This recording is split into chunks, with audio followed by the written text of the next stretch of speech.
बड़ा पैरामीटर होता है जिसको हम बोलते हैं IC50। तो IC50 समझिए क्या हुआ, मतलब कि जब हम अलग अलग डोज दे रहे हैं तो किस डोज पे जाके आधे सेल मर गए, तो वो नापने के लिए ठीक रहता है कि आप एक बैच से दूसरा बैच, सेल्स के बैच या फिर दवाइयों के बैच, उसमें नापने के लिए एक हैंडल हो जाता है। तो समझिए हर एक ड्रग का अपना अपना IC50 होता है किसी भी बायोलॉजिकल रिस्पॉन्स को दिखाने के लिए। तो अगर वो हम देखें स्वामी जी, तो इस ड्रग का IC50, ऑरोग्रिड का IC50 लगभग स्वामी जी 24 घंटे में तो ये 85 माइक्रोग्राम पर ml है, पर जैसे जैसे हम टाइम बढ़ाते जाते हैं स्वामी जी, ये IC50 कम होने लगता है कि स्वामी जी अगर सेल्स 72 घंटे ग्रो कर रहे हैं तो ये ड्रग कम कंसंट्रेशन पे भी इफेक्ट दिखाना शुरू कर देता है। तो लगभग 45 माइक्रोग्राम पर ml IC50 के साथ इस ड्रग की एक अच्छी एफिकेसी दिखी। जो कैंसर की ड्रग जो एलोपैथिक सिस्टम में हैं वो भी स्वामी जी उनके IC50 लगभग नैनोमोलर या फिर माइक्रोमोलर में जाते हैं, पर एक हर्बल मेडिसिन जिसके अंदर एक सिंगल हर्बल कंपाउंड है, अगर वो ऐसा दिखा रहा होता है तो स्वामी जी बड़ी बात मानी जाती है। तो स्वामी जी ये डेटा रिप्रोड्यूसिबल होता है, ये एक टाइट तरीके से दिखा रहा होता है और हर बार वैसी फाइंडिंग मिल रही होती है जैसी हम पहली बार देखे होते हैं। तो ये फाइंडिंग अच्छे थे स्वामी जी। उसके बाद फिर हमने थोड़े से और इंटेंस एक्सपेरिमेंट किए जो अब स्क्रीन पे दिख रहे हैं। इसमें स्वामी जी हमने किया फ्लो साइटोमेट्री।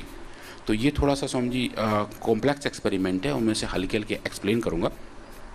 इसमें स्वामी जी हम क्या काम करते हैं, जैसे लास्ट टाइम डिस्कस कर रहे थे हम एपोप्टोसिस के बारे में, जो प्रोग्राम सेल डेथ है। जब सेल एक पैदा होती है तो वो प्री प्रोग्राम्ड होती है कि वो कब और कब किस तारीख को जाके वो अपने आप को आत्मस्वर कर देंगे। तो आत्म विसर्जन जो आप कह रहे थे स्वामी जी, उसका आत्म विसर्जन प्री प्लान्ड होता है। जैसे कि हमारे RBCs हैं जो रेड ब्लड सेल्स हैं, उनकी लाइफ 120 दिन है, तो 120 दिन बाद वो सेल अपने आप मर जाएगी ताकि और नई सेल्स आने शुरू हो सकें।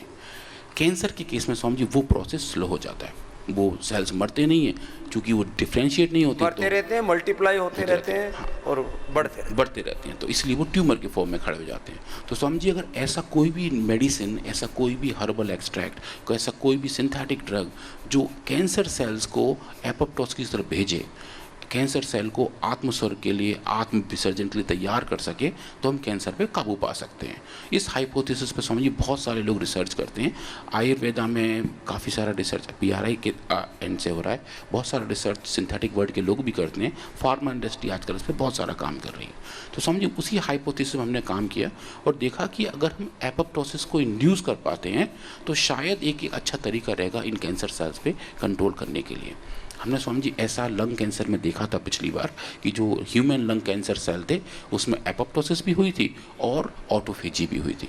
तो ऑटोफेजी और एपोप्टोसिस के दो ध्रुव एक साथ जब मिल गए थे तो हम लंग कैंसर पर काबू पा पाए थे।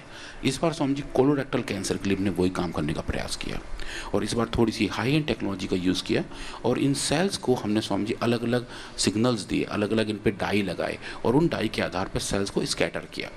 स्कैटर मतलब स्वामी जी हम एक सब सेल्स को स्टेन करते हैं, उनको कलरफुल तरीके से आप जैसे कह रहे थे डाई लगाते हैं और एक फ्लो के साथ उनको बहाते हैं, एक पाइप के थ्रू उनको फ्लो करते हैं। जैसे घर में पानी का पाइप बहता है वैसे ही स्वामी जी हम इन सेल्स को उस पाइप के थ्रू भेजते हैं और एक बार में एक एक सेल को देखते हैं और उस सेल्स पे जैसा सिग्नल उसके सरफेस पे है उसे उसके आधार पर उसको लेबल कर देते हैं। तो एक तरीके से स्वामी जी ये सेल लेबलिंग वाला काम हुआ, सेल स्कैटरिंग के बारे में बात हुआ और फिर देखिए कि किन सेल में किस टाइप के सिग्नल लगे हुए थे। और स्वामी जी हमने इसमें कुछ सिग्नल्स लगाए जो एपोप्टोसिस को मार्क करते हैं और फिर उनका स्वामी जी ने पॉपुलेशन देखा।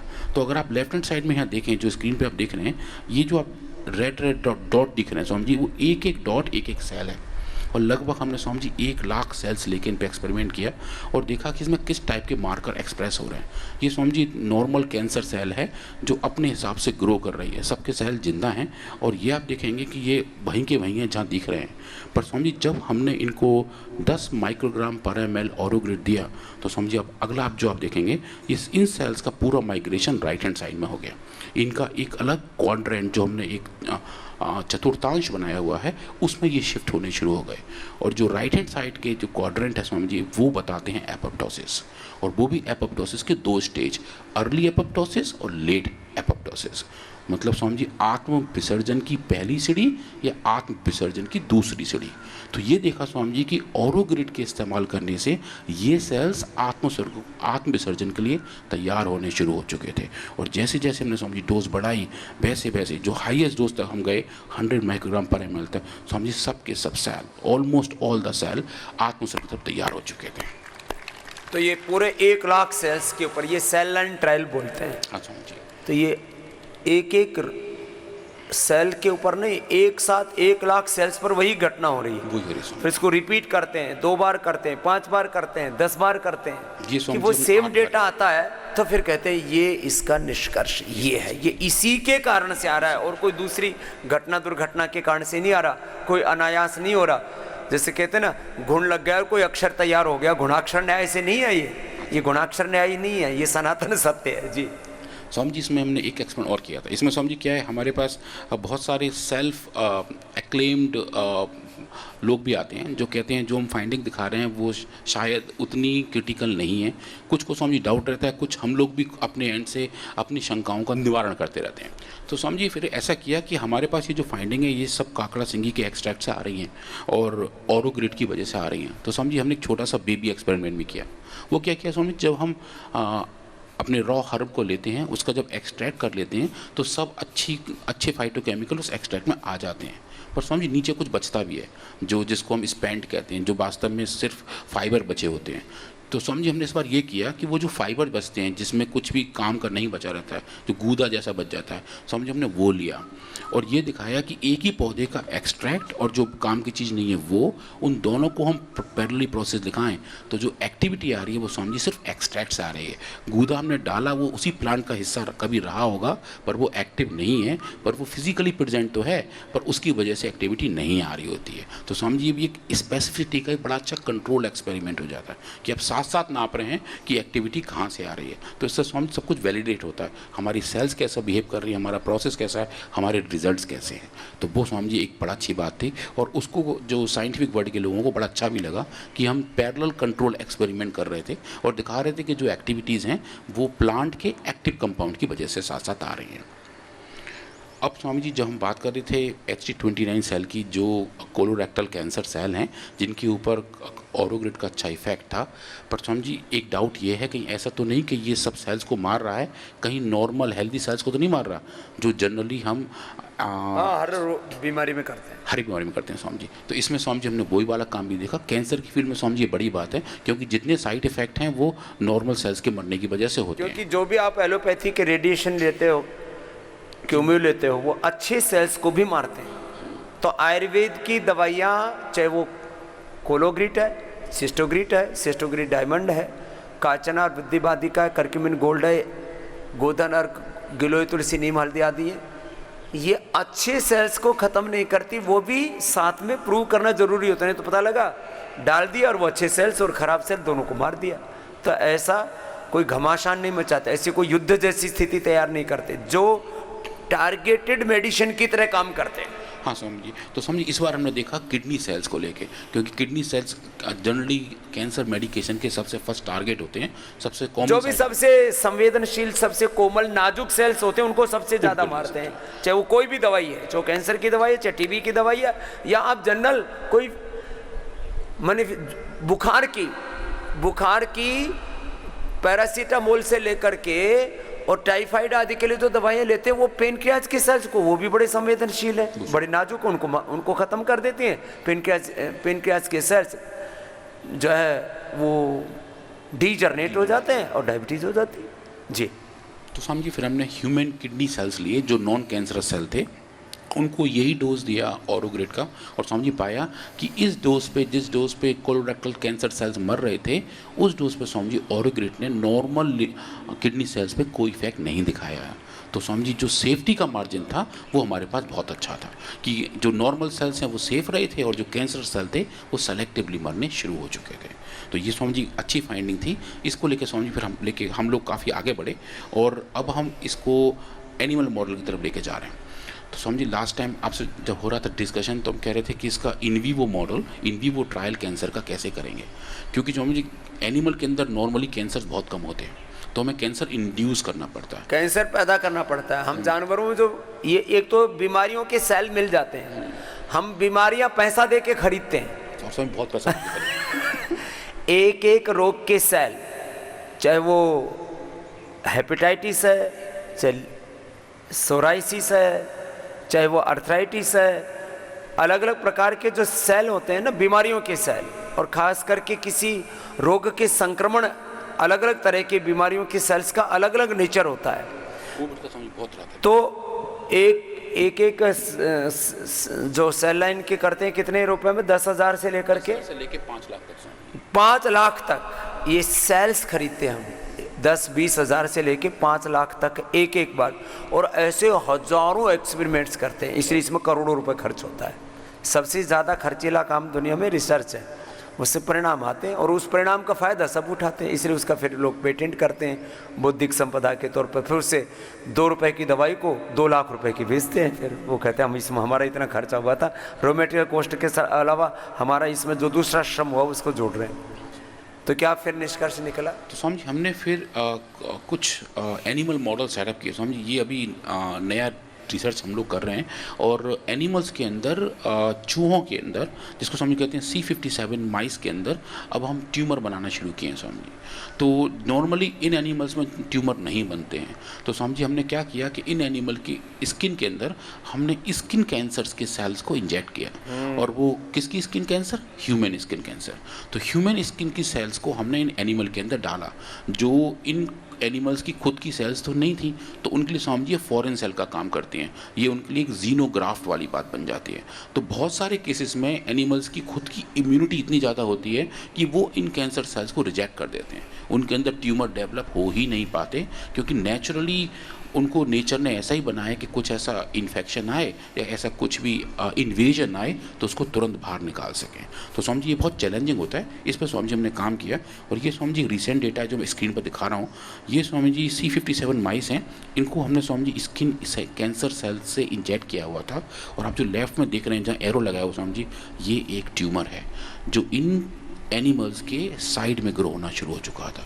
और ये स्वामी जी इतना बड़ा ट्यूमर बन गया था जैसा कि ह्यूमन केसेस में पाया जाता है। और ये स्वामी जी हमारे PRF की एनिमल हाउस में एक पहला कैंसर मॉडल था जहां हम ह्यूमन कैंसर को एक लाइव एनिमल के अंदर इंड्यूस कर पाए थे। और ये जो फाइंडिंग्स हम उसके बाद जब हम और जूम करके देखें दूसरे एनिमल में, ये स्वामी जी और बड़ा होने लग गया। और ये जो फाइंडिंग थी इसको स्वामी जी हमने कैलिब्रेट किया और वक्त के साथ नापना शुरू कर दिया। मैं स्वामी जी एथिकल इश्यूज़ की वजह से ज़्यादा फोटो नहीं दिखा पाऊँगा, पर जो डेटा है वो स्वामी जी स्क्रीन पर ये है। इसको समझिए हम क्या करते हैं कि फिर हम इस ट्यूमर को नापते हैं 2 तरीके से। एक तो समझिए बाहर से एक बर्नियर कैलिपर्स नाम का यंत्र होता है जो चीज़ों की मोटाई नाप देता है, जो लैब में काफ़ी लोग यूज़ करते हैं। तो वो देखते हैं कि वक्त के साथ साथ उसकी मोटाई कितनी बढ़ती जा रही है, साइज़ क्या बढ़ रहा है।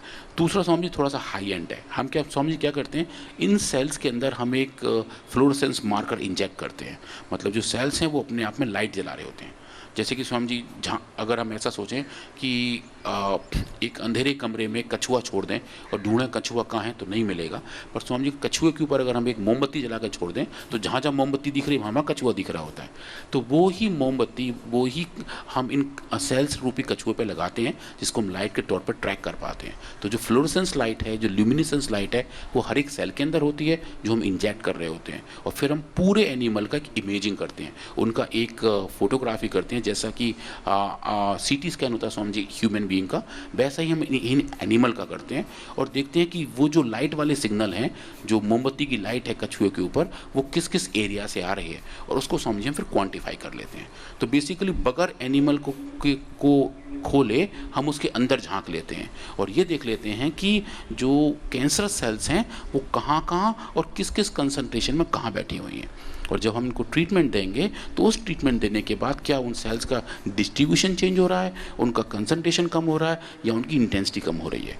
कैंसर के फील्ड में तीनों बड़े मार्कर हैं, कहाँ कहाँ हैं, कितने हैं और किस तरीके से फैले हुए हैं।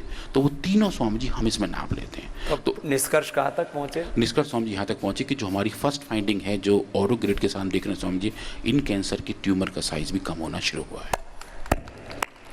तो ये सेल लाइन ट्रायल हो गया, दूसरा एनिमल ट्रायल हो। ये सारे ट्रायल आदमियों पर हम पिछले 30 साल में पूरे कर चुके हैं। उसको तो अभी एक्सप्लेन कर रहे हैं।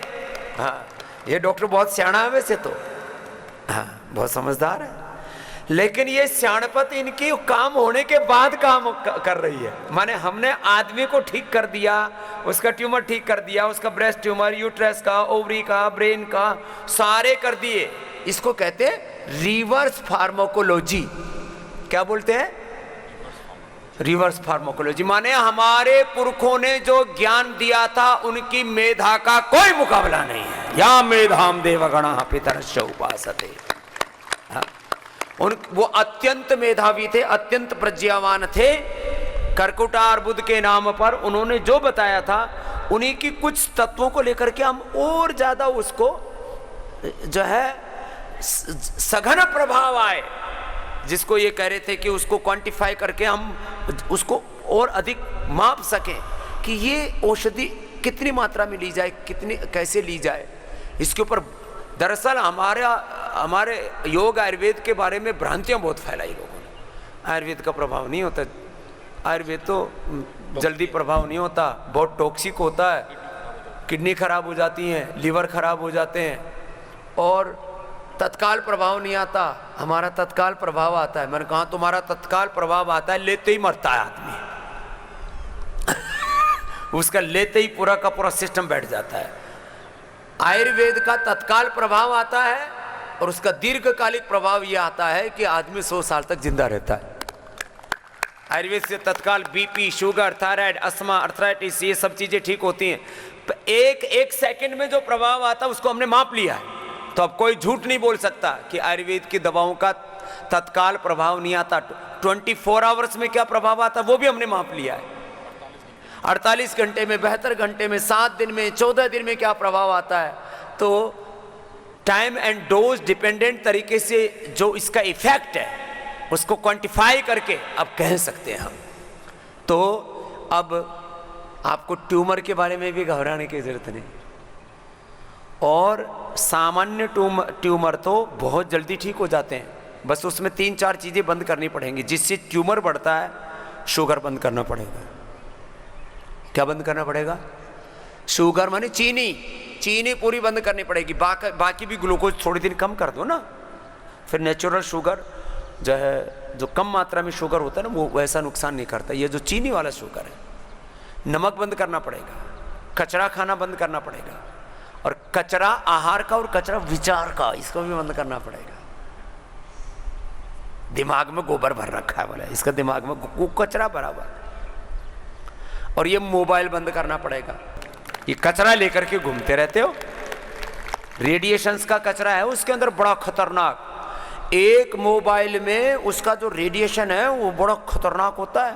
स्वामी जी, ये जो सेल फोन है, अगर हम तकिए के साथ रख के सो रहे हैं, तकिए के नीचे रख के सो रहे हैं, तो रात भर उसके रेडिएशन से हमारा कुछ लोग तो ऐसे ही है, बात करते करते उनको नींद आती है, और ऐसे वहीं साथ में मोबाइल साथ ही सोता है। तो हम जो चार्जिंग लगा के ठीक बगल में रख लेते हैं, और कई बार तो फट जाता है, लोग मरे भी हैं इससे। वही स्वामी, तो वो बहुत बड़े रिस्क हैं। और लोगों ने बाकायदा इस पर रिसर्च किया हुआ स्वामी जी कि अगर ब्रेन के कांटेक्ट में बहुत देर तक है तो वो दिक्कत ज्यादा है। ये बहुत ज्यादा मोबाइल का एक्सपोजर, ये रेडिएशन निकलते हैं ना, रेडिएशन का एक्सपोजर, ये आपको कैंसर देता है, ये आपका स्ट्रेस बढ़ाता है, ये आपका बीपी बढ़ाता है, ये आपकी नींद उड़ाता है, आपके मन को में उच्चाट पैदा करता है। ये शनि, केतु, राहु, भूत, प्रेत, डाकिनी, शाकिनी, पिशाचिनी, ब्रह्म राक्षस जो एक साथ काम करते हैं वो ये है ब्रह्म राक्षस।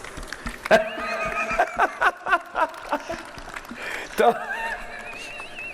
वैसे भूत प्रेत उसे डरेंगे शनि, केतु, राहु से, और इस ब्रह्म राक्षस को साथ में लेकर के घूमते रहते हैं। वो भी चार्ज करते रहते हैं और चार्ज करते रहते हैं, पावर दे देंगे उसको। तो इसको छोड़ो। तो आज के बाद अब मोबाइल कमरे में ही पड़ा रहेगा, और कमरे में भी दूर रखा करो, और दोपहर को या जब बात हो तो किया, और बाद में उसको बंद कर दो। बहुत जितने भी बड़े सेंटर्स है ना, ये जो डिटॉक्स सेंटर बनाते हैं, वहां सब जगह मोबाइल निषेध है। ये गलत चीजों का एक्सपोजर बहुत लेते हो तो ये हम चीजों को ऐसे ही तो बढ़ाते हैं। आपस में जो लड़ाई करते हैं ना पति पत्नी, पहले तो बोलते हैं तुम्हारा हमारा 7 जन्मों का साथ, फिर बोले कि ये लास्ट चल रहा है, और बाद में एक दूसरे को ऐसे घुर्राते हैं जैसे तो तुमने अपने भीतर ही ये आपस में यदि देखो, इसलिए हम कहते हैं आहार ही उपचार है, विचार ही उपचार है। अपने आहार विचार को ठीक कर लो, घर में सब राजी रहा करो, कम पैसे हैं तो राजी रहा करो कि झंझट ही नहीं, अब खाने पीने को तो मिल ही रहा है ना। आज तक जो थोड़ा भी पुरुषार्थ करते हैं भूखों मरते नहीं है। कम पैसे हैं तो भी राजी रहा करो, ज्यादा पैसे हो तो भी राजी रहा करो। कैसी भी अनुकूलता प्रतिकूलता है, अपने आप को उभारो और एक दूसरे को उभारने में सहायता करो, ऐसे ही सब सुखी हो जाओगे, स्वस्थ हो जाओगे। अपने भीतर ये किसी भी प्रकार का आहार का, विचारों का कचरा पैदा नहीं होने दो, ये खतरा बनता है बहुत। और ऐसे अपने तन को, मन को साफ रखा करो। घर में भी झाड़ू बुहारी लगा के जैसे साफ करते हैं, योग से, प्राणायाम से, ध्यान से, भजन से, कीर्तन से, सत्संग से, सद्ज्ञान से अपना कचरा साफ करते रहा करो। ये जो ऑटोफैजी है ना, ये फिजिकली, मेंटली, इमोशनली बहुत जबरदस्त होता है। अभी तो एक एक चीज को एक बार ओम बोलने से क्या प्रभाव पड़ता है। कुछ लोग कहते हैं ऐसे, ये तो बाबा जब देखो तभी ओम, फोन पर भी ओम, मिले तब भी ओम। ओम बोलने से पॉजिटिव वाइब्रेशंस हम छोड़ते हैं अपने भीतर और संसार में पूरे। शब्द नित्य, शब्द ब्रह्म है। फिर बोले जो ओम बोलने से क्या होता है, मैंने कहा गाड़ी देख ले, अभी प्रसाद मिल जाएगा। जैसे गलत बात बोलने से जूत पतंगर होता है, गलत शब्द बोलने से गलत असर होता है, ऐसे ही ओम बोलने से सारे गलत असर खत्म हो जाते हैं, बुरे असर खत्म हो जाते हैं। ओम शांतम पापम, सब पाप शांत हो जाता है। तो स्वामी जी, हमने पाया कि ऑरोग्रिट कोलोरेक्टल कैंसर सेल्स की ग्रोथ को कम करता है, उनको एपोप्टोसिस, उनका आत्म विसर्जन और सृजन की प्रक्रिया में उनको मदद करता है। हाँ। तो सेल अपने आप ही मोक्ष प्राप्त करने लगते हैं और उन सेल्स को, जो कैंसर सेल्स हैं, तो एपोप्टोसिस का प्रोसेस, ऑटोफैजी का प्रोसेस, सेल की जो एक सेल्फ डिसिप्लिन है, जो सेल का एक ईश्वरीय विधान है, नैसर्गिक विधान है, हाँ समझी, वो अपने उस स्वाभाविक स्वरूप में आ जाता है और रोग वाले उस कैंसर के जो पूरा प्रोसेस है उसे अपना बाहर निकल जाता है। स्वामी जी, जैसे कहते हैं कायदे में रहोगे तो फायदे में रहोगे, तो स्वामी जी ऑरोग्रिट सेल्स को कायदे में रहना सिखाता है ताकि शरीर फायदे में रहता है। तो ये डॉक्टर हमारा वक्ता भी अच्छा बन गया। काम क्या, अब इसको काम हमने ऐसे कर दिए, 100 से ज्यादा बड़ी बीमारियों को किसी ने ठीक किया है तो पतंजलि है। ये बड़ा काम है, ऐसी मजाक की बात नहीं है। हम बड़ी बड़ी बातों का ऐसे हल्के फुल्के अंदाज में कहते रहते हैं। तो समझी, आज के लिए इतना ही स्वामी जी। आपके चरणों में प्रणाम और आप सबको नमस्कार। सुधर जाओ,